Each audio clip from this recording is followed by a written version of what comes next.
This is for you. How many people are here just to get out of the cold?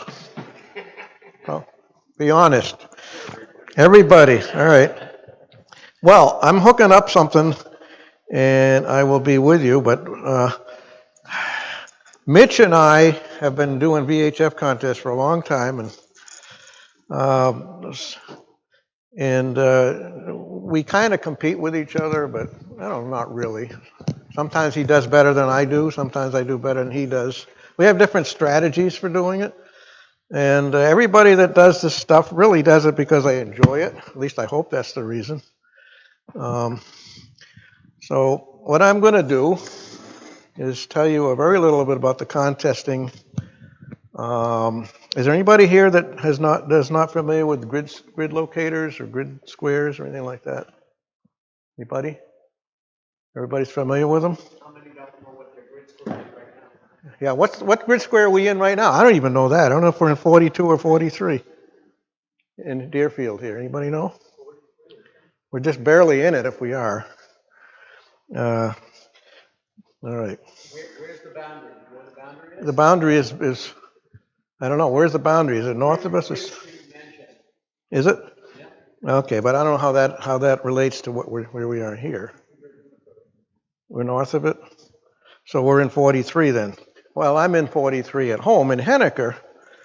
And, all right, who can tell me how wide and how high FN43 is? Roughly. I thought you all knew about grid squares. Goes all the way to FN44. Yeah, how far is it? How far is that, would you say? I mean, in miles. Well, yep, 60 nautical miles, right? Turns out that here's the grid map. FN43 is 1 degree high of latitude. And everywhere on the Earth, that's about 60, it's exactly 60 nautical miles. I think it's about 69 point something of regular miles. But the width of the grid, and I don't like to call them squares, although you see that all the time. They're not really square. They're not even really a rectangle. Yeah, but not only that, they're curved because of the Earth. The width of it varies from the widest at the equator to a little slice of a pie up at the North Pole.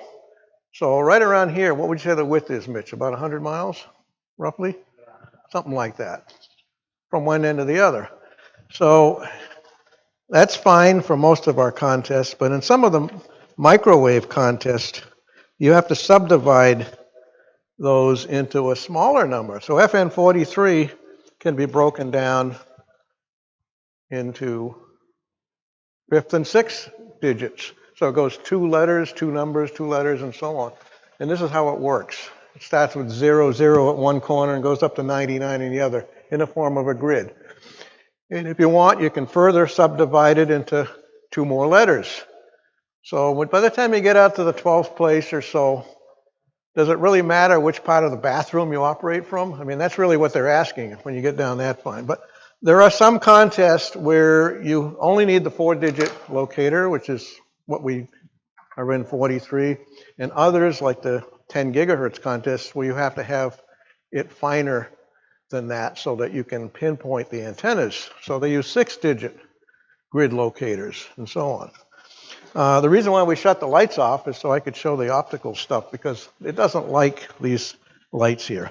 I'm almost hooked up with this radio. I want to make sure it works. And any questions while I'm here setting this up? Oh yeah, I think it's running. I got that one on. Oh, I need a microphone. That's what I need. I hear noise. So where's the other microphone? Well, I can use this one. It'll work fine. Yeah, I'll use this one. Now, some of this stuff, let's try that. Oh, it's not working. Hello, 1, 2, 3, 4. Yeah, it's kind of working.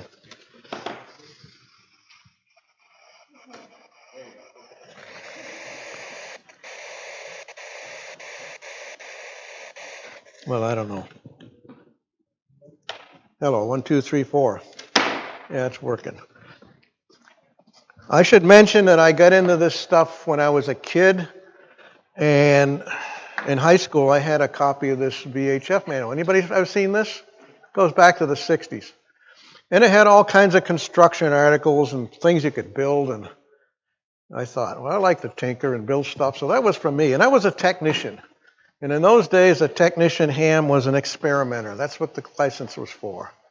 And it's now become the gateway because they did away with the novice license.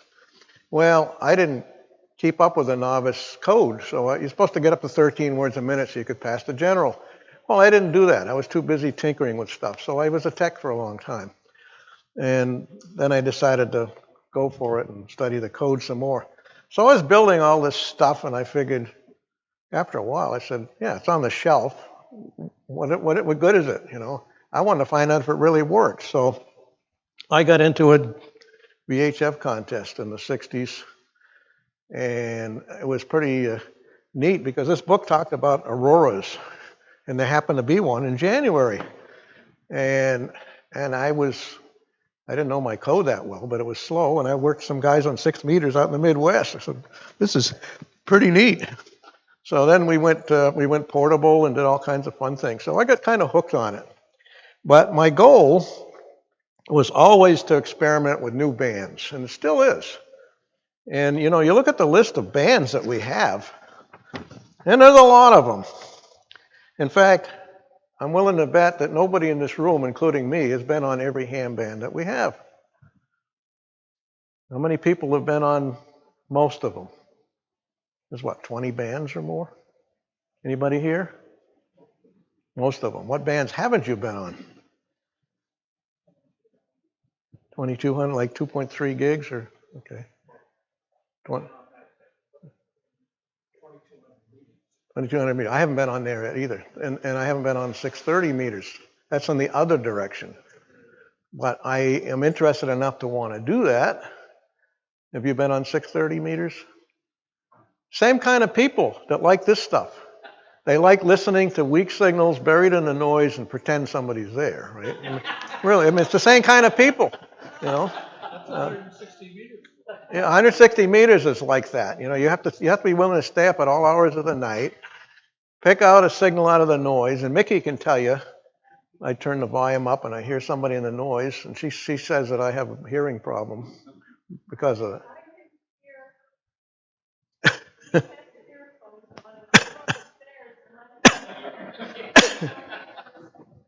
Yeah.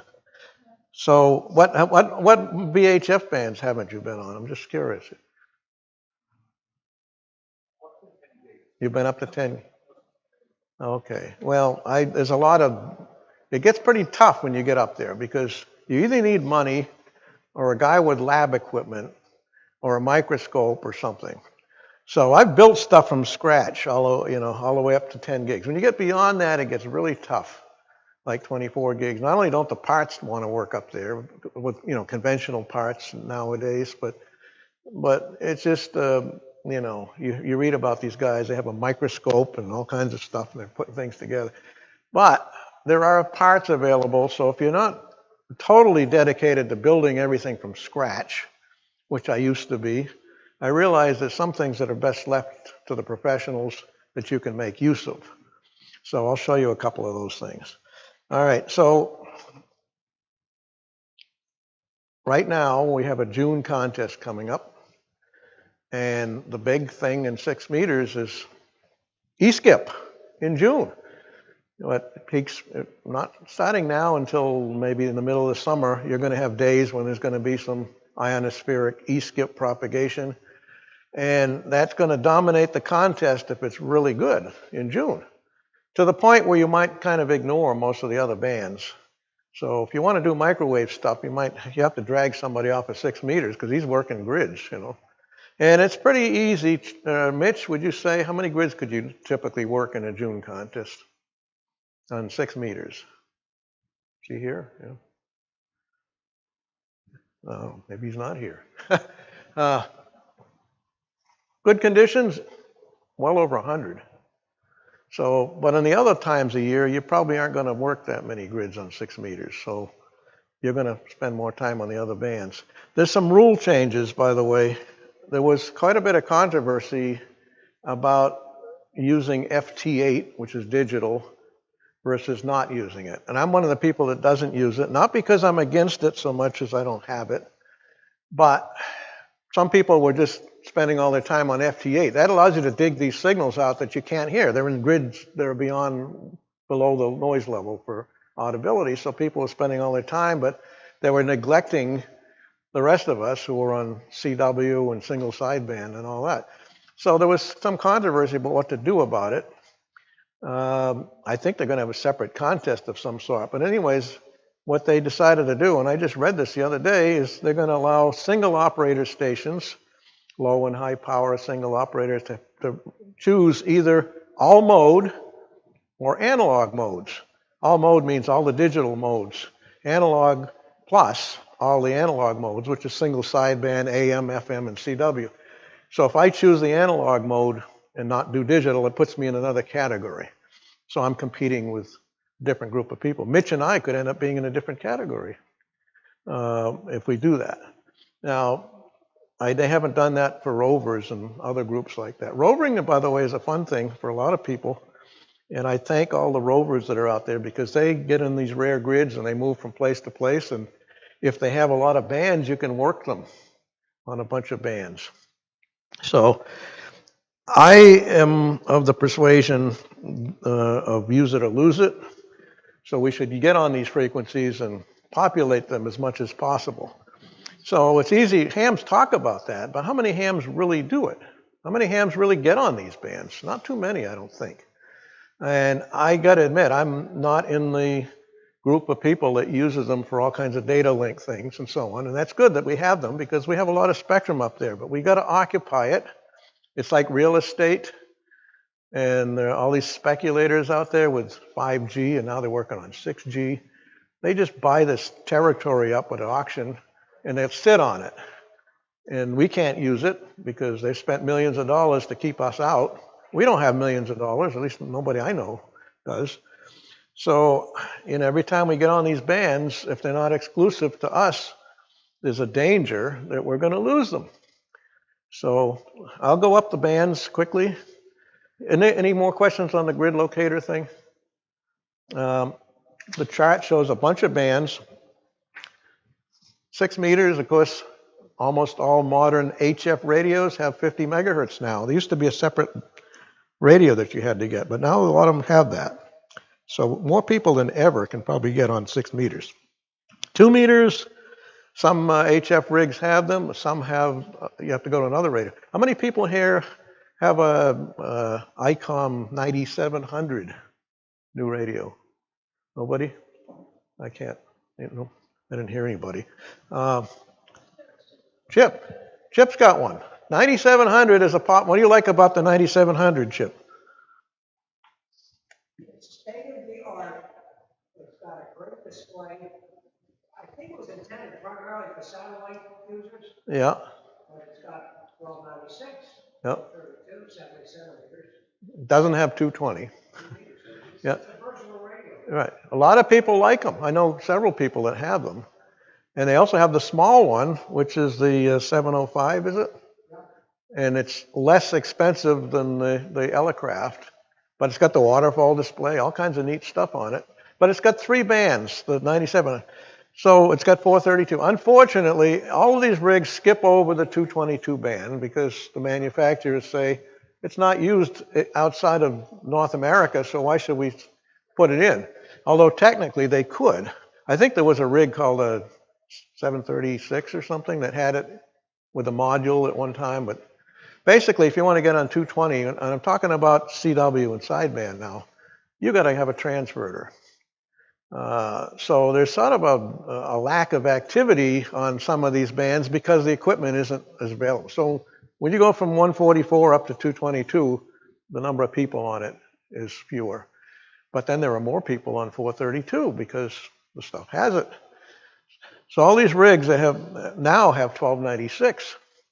So I work people in the contest on 432 and I say, can you go to 1296? And they say, Well, my radio does it, but I've never made a contact on it. Why not? Because I don't have an antenna. I said, connect it up to your 432 antenna. Maybe we can make a contact. And sometimes we do. It's just working on its third harmonic, so it'll radiate, but it'll have a weird looking pattern with clover leaves on it. But at least, you know, if somebody's pretty loud on 432, I'm going to work them. And they're surprised, pleasantly surprised. So that's good. If you want to get somebody interested in something, you've got to give them a surprise that's a pleasant one so they'll continue their work, right? So 1296 is available. Getting high power is another problem. I think, was it W6PQL out in California has all kinds of modules and parts to get on those bands. I think, do you have one of those, Chip? Yep. All right. Cheap, but they're good. They're not cheap. How much power do you get on 1296? 150 watts. Pretty good. Now you've done EME, right? Yeah. Yeah. So EME is very attractive to me. In fact, that's one of the next things I want to do, if I'm around long enough, is to get on 1296 EME. Why? Because there's a lot of people on, and people with 10-foot dishes can work each other. And there are a lot of Europeans that fit in that category because they don't have room for giant antennas, but 1296, they can do it. And 100, 200 watts. You know, in that size dish, you should be able to hear your own echoes and so on. I skipped over a band. I went from 432 to 1296. What did I skip over? 902. And some of us use 902 and some 903, and that's a whole political thing. But the problem with that band is, again, the commercial people skip it over as far as ham rigs. However, it's easy and cheap to get power amplifiers for that band because there's a lot of stuff available, surplus. You can get a transverter from Down East Microwave or build one from scratch, which I did, or one from, what do you call it, DB6NT in Germany. I don't know if you can still get that stuff easily or not. Very nice equipment. There are probably other people that make 902/903 rigs. I used to do moon bounce on that band. There weren't many people to work, but I could hear my own echoes off the moon with a 12-foot dish and 180 watts. And I worked several people, and all of them that there were, in fact. So it's technically not that hard to do, but interesting. So it turns out to be a valuable band to have in the contest. I can work out further than I can on 1296, but there are fewer people. So there's your trade-off. So after 1296, we got a 2.3 gig band. Again, the activity drops off. You kind of have to use transverters to get there. I have worked as far as Virginia and Michigan from my house, running a watt. We had a pretty good conditions. And I live in Henniker, so I'm not that far from here. But that's a very unusual thing. My typical range is, I can get down to Long Island if there's somebody on at the time and somebody with the gear. 3 gigs is a band that you probably heard about lately because of what? What happened? They took part of it away. We were on 3456. All these bands, that frequencies we choose are harmonically related somehow. 3456 megahertz was taken away as of April 14. So the day before they took it away, I gave a demo at our radio club, and I said, this is the last signal I'm going to put on 3456 legally. So I converted one of the transverters. I have more than one transverter. Didn't want to spend a ton of money on them. This is something I built 30 years ago. I built dozens of these for different people. There was a company called SHF Systems before Down East Microwave was making this stuff. SHF Systems was making the kit, so they got me to build a bunch of them for people, and I ended up getting a couple of transverters out of it. I'm going to pass it around, but this one I've converted to a new frequency that we move. We moved from 3456 down to 3400. I've got one transverter left to do, my main one at home, but I'm going to pass this one around. Don't take it out of the bag.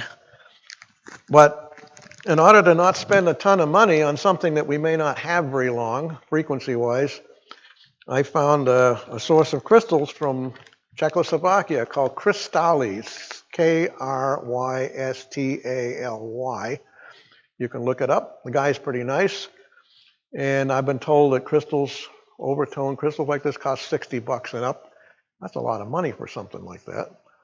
These were $15 a piece, plus $8 for shipping. So I got 2 of them for $38. So there's the new crystal. Now remember that thing, that saying, you get what you pay for? Well, they actually turned out to be pretty good crystal, except they're a little bit off frequency. And you got to be willing to, now there's probably a way to put them exactly on frequency, but they're almost a kc off. So by the time you get up to 33 gigs, where it's multiplied 36 times, I can get it within 20, 30 kc of the right frequency. So I just put a label on my stuff about the offset. There's a little trimmer, I can tune it. So there are technical ways you can kind of pull the frequency of the crystal, but you lose stability if you try to tune it too much. Some of the other good crystals I've had that cost a lot more money than that, where I could get them right on the frequency. So if you're willing to tune your 2-meter radio down slightly lower in frequency, you can make up for it. Well, you have to tune it lower because the crystal is too high in frequency. All right, but the other thing about it is some of the filters in the transverter, they're little hairpin filters. Think of a dipole bent in the form of a U. There's groups of 5 of them there. Those are bandpass filters. Some of those filters don't quite go down to 3400. They're like on the edge of their operation. So I found out I can lower the frequency of the hairpin filters by putting Kapton tape. It's an orange, looks like Scotch tape in a roll. And I put that on, and you could even build up the layers if you wanted to. And I got it to go down to 3400 without having to do little fancy snowflake tabs on the lines and so on. Down East Microwave said they had never tuned these SHF systems thing. So I'm going to write an article and send it to them and probably put it in the proceedings of the news group. By the way, the news group's going to have a conference in October. So if you guys are interested in VHF and up, you should go to that. We don't know when the date is. Microwave update, is it? Yeah. It'll be a nice conference. So anyways, the Kapton tape trick seems to work. And but as Down East Microwave says, you really want to have a spectrum analyzer. So I borrowed one because you got to remember, you got the oscillator, all its harmonics, you got the image frequency of the IF, you got all these spurious things coming up and down. When you make something better, you might make something else worse. And the spectrum analyzer, I just see all these little spikes and things. I've ended up so far spending time in making the transverter better than the original. Not that the original was that great, but I made it better. And without the analyzer, I would not be able to do that. I'd be guessing in the dark as it were, and so on. So that's 3400. So if you decide to get on the band, remember, and you could be a diehard like me and get on it anyways, but remember that we may or may not be allowed to stay on 3400. I will complain if we don't get to stay on it. I mean, a lot of man hours in this stuff, you know. I'm running a 112 element Yagi. It's 12 feet long, 112 elements, and on that band and up on my 100-foot tower, and I'm running an amplifier out of the transverter. I'm putting about 20, 30 watts out.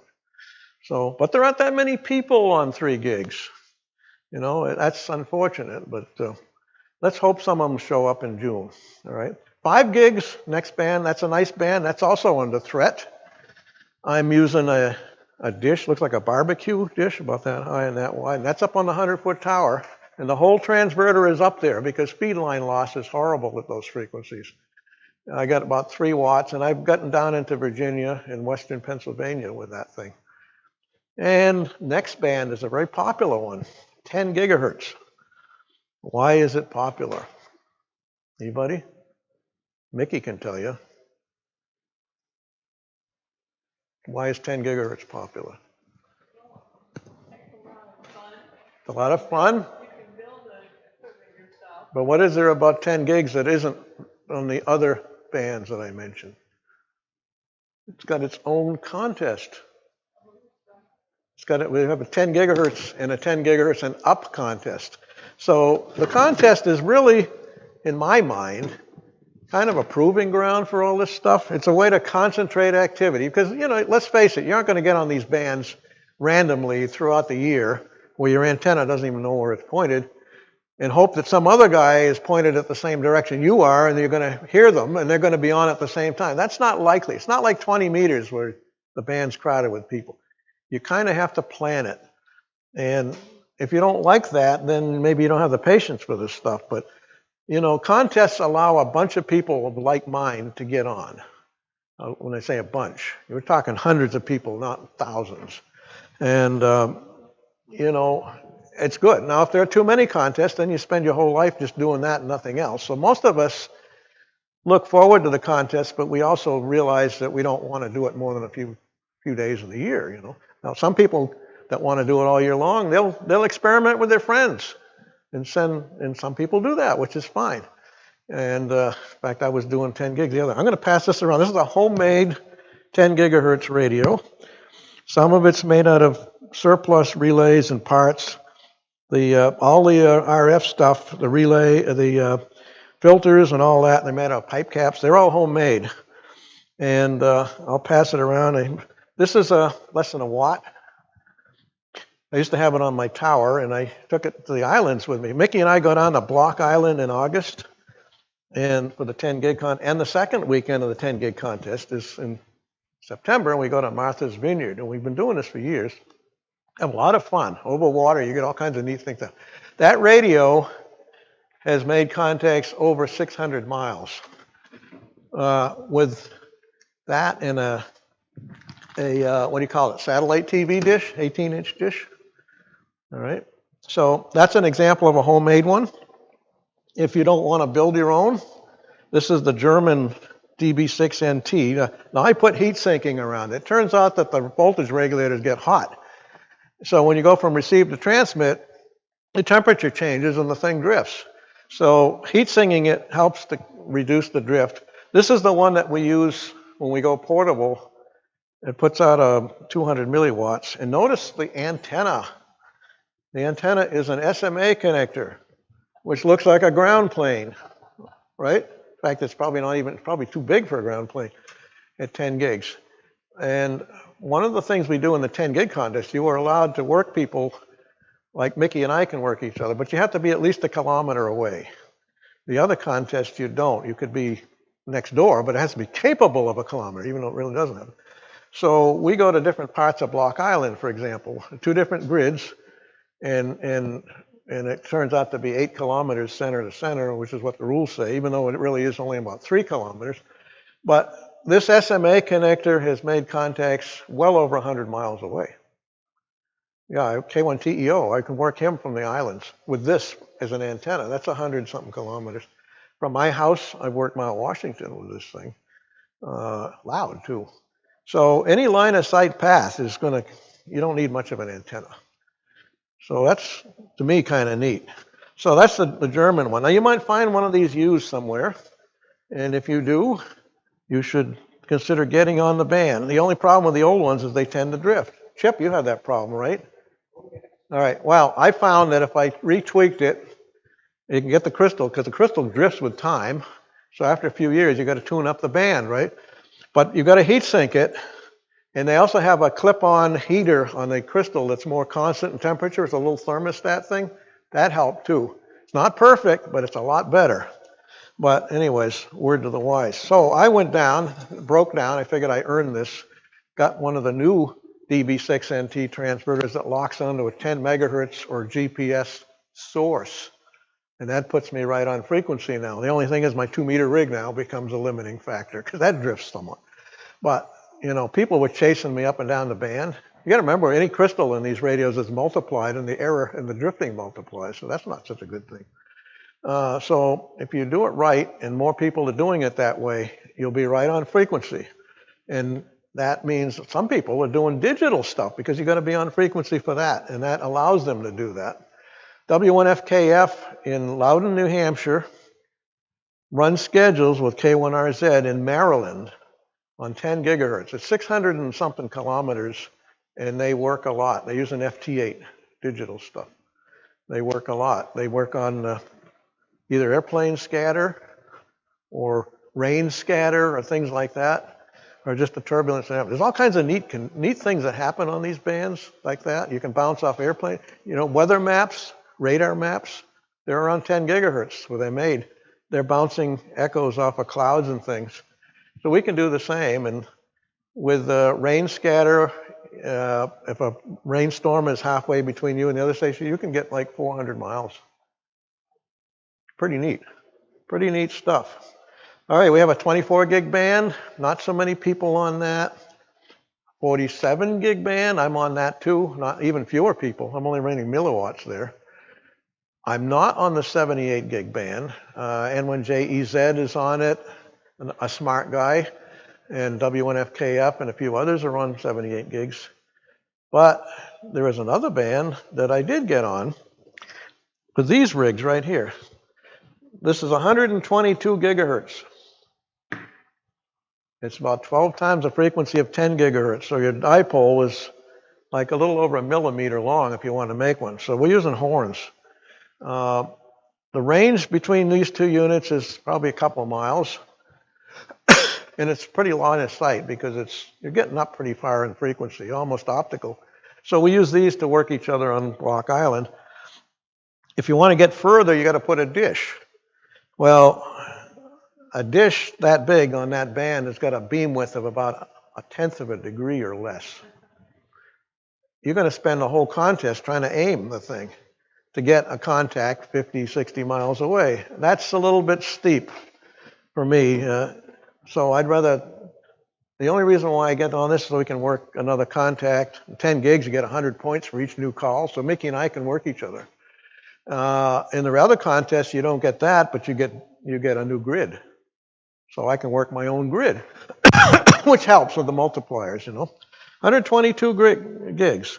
There is another band above that I haven't been on, 130 to 140 gigs, I think it is. It's close to this band.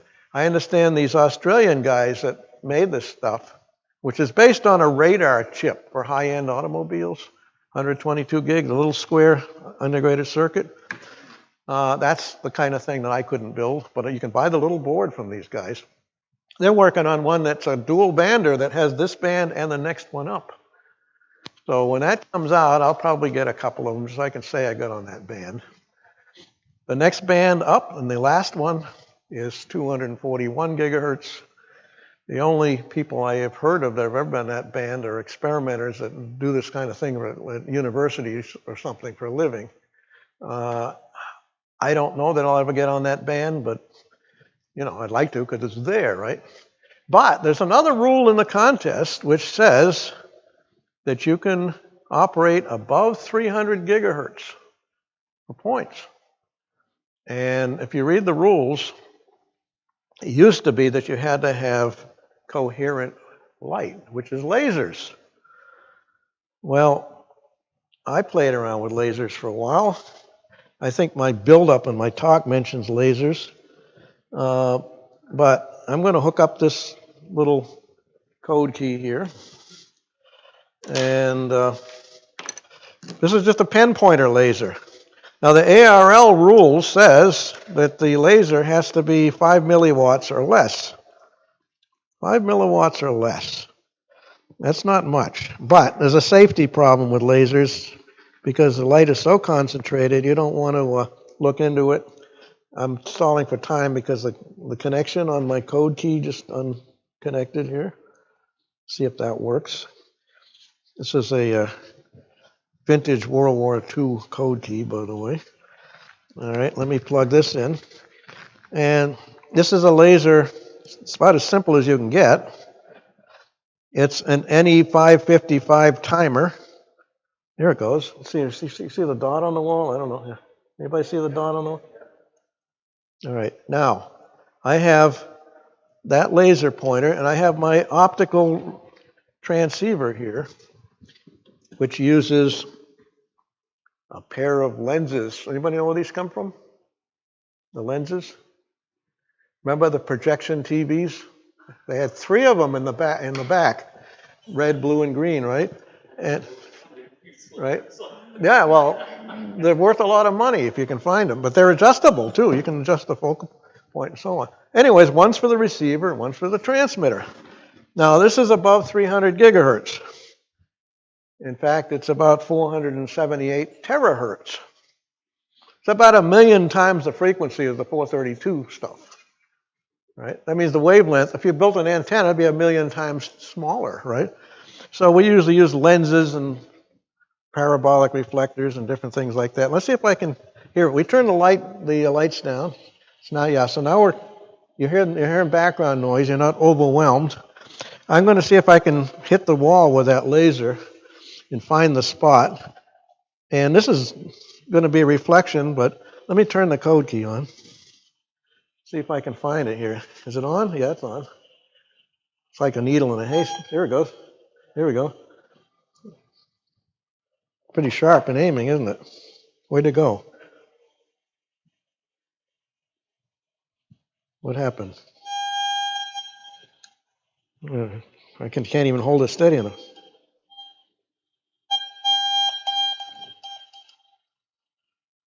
No, anyways. I can't even hold it steady. Can you imagine if you're doing this in a room with this thing, how tough it is over a path of several miles? The laser is just too sharp, right? So you've got 5 milliwatts. This is only 1 milliwatt. You've got very low power, but it's too sharp in aiming. And I thought, well, that's not so good. Well, guess what? They relaxed the rules a little bit to our benefit. And somebody pointed out that the coherent light, which is pretty much on one frequency, gets decohered when it goes to the Earth's atmosphere. There's turbulence and stuff. So all these waves that come out are out of phase at a distance away from the transmitter, and you end up with them being blurred, kind of like Doppler shift. They vary in frequency from one to the next, so they spread out. They become not so much coherent. So what they decided to do is, since the coherent light isn't very coherent after a while, why not make the requirement monochromatic, all one color? And it turns out that an LED will fit the bill. The LED is very inexpensive. It's spread out a lot more than typical laser. It's not all on one frequency. A red LED, for example, spreads out over a few percent frequency-wise. It looks like a Gaussian curve, sort of. So it's not coherent, but it is one color. They didn't want to allow you just to shine a flashlight bulb and claim a contact. It had to be a little bit more than that. And not only that, the receiver has to have at least one electronic stage. You can't look at it with your eye and say, there's W1MKY, for example.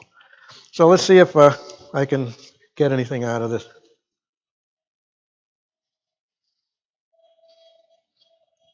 See how much broader that is? I can tell you that if we were in a dark room or at night, this would be much louder than it is. The receiver is still being overloaded by the fact that it's got a lot of ambient light here. It's hard to do this stuff in the daytime without good filters. This is a very simple thing.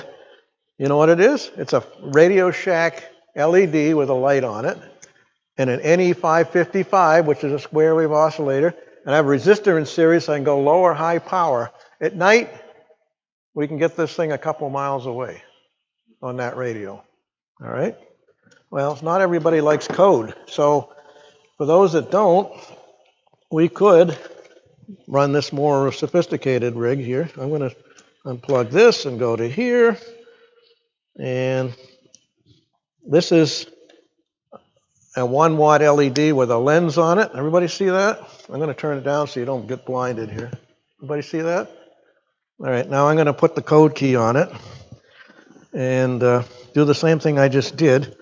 Where'd that code key go? Here it is. Too easy to make a mistake when you get to be my age. So bear with me. All right, I'm going to put the, all right, see if I can hear it. There we go. There. I can change the power level, see? This has got a lens on it. It's better than the other. That's a milliwatt. Now, I reckon I'm running some real high power. You can see it. I'm going to turn the volume down there. You can see it. Enough to overload the radio. It turns out that with this radio, at a mile or two, I think more than a mile, I think almost, yeah, more than a mile, I could get it down to a milliwatt and we'd hear it loud. That's kind of neat. Now, again, you might not like code. So we could try something else here. I'm going to unplug this key here. Let's see if I can get that to work. You can do voice. Hello, 1, 2, 3, 4. Let me turn it up there. Hello, 1, 2, 3, 4. Oh, it's not on. That would help. What did I do? I don't know what I did. Is it plugged in? Maybe I blew something. Who knows? Oh, there we go. I didn't have the volume up enough. I didn't have the transmitter power up enough. Hello, 1, 2, 3, 4. There we go. Hello, 1, 2, 3, 4. Whoops, too much gain. Yeah, Mickey's familiar with this problem. All right, there we go. All right, there we go. We got AM voice, and that'll go for what, a few miles, Mickey? Easily. I predict if I made another one of these things with the big lenses on it, I could go about 30 miles between two units. So it's kind of fun stuff. If you like to build stuff, this is not difficult. It's more optical than electronic. It's basically audio with photo detectors and things like that. If you want to read about it, KA7OEI, name is Clint, out in Utah, has a whole bunch of stuff on optical stuff. And there's another guy, K3PGP, that's got some really neat, simple things. In the daytime, it doesn't like ambient light. The receiver is overloaded. So there are tricks around that. You can put a red optical filter, but it's got to be wide enough to pass that particular LED, because LEDs that are red aren't always in the same frequency. They differ. And not only that, they're sort of temperature sensitive and so on. Look at that. You have that thing mounted on your tower? Oh, no, I could, but I don't. No, I don't, because I have to have somebody else to work. Dawn and I were thinking about doing something like that. No. You would just work them up and down the driveway? Yeah, Mickey and I just work with it. And when But you got a lot of trees around here. I have lots of trees around. You're right. It's hard to find a place you can do this. Now in Block Island, we do. We have a place that we rent, and we can go around the island and do it. But even there, you got a lot of trees. But anyways, you don't have to spend a lot of money. You could build something like this. It's just an LED with a 555. That'll get you. It's got to be capable of a kilometer easily. And the receiver can be very simple, a photo detector and an amplifier. You don't have to spend much money on this stuff, unlike some of the other things. Any questions on optics? It's another band, another grid. We have a rover, KG6CIH, who has some stuff. And he and I work with it sometimes when he comes over. But, you know, well, see, we got this part of the secret. Mickey's a cook. She likes to cook good food. You know, I mean, my idea of contest food is a can of Mountain Dew and a box of Cheez-Its, right? Well, if I had ate that like until now, I wouldn't be here. But when I was a kid, that's what I did, because, you know, food was like secondary. But Mickey feeds me like hot dogs and beans on Saturday night, you know, that kind of thing. Keeps me going. So that's part of the secret. Yeah, but you know, part of the appeal of this stuff, Mitch will agree, I hope, is there's a camaraderie, there's a friendliness between people, and we might be competing, but we like to help each other, and I like that aspect. That's the true part of ham radio. So, what time? Oh, isn't much time. Any questions on anything? I hope some of you get in the contest, even if you don't have all this gear, just get on and work us, especially on the 6 meters and 2 meters, and mainly have fun, you know. So, all right. If you want to look at any of this stuff in detail, I'll leave it for a minute, but the next talk is coming, right? So I better shut down. Oh, 122 gigs, I showed you that. I'm going to put it all away.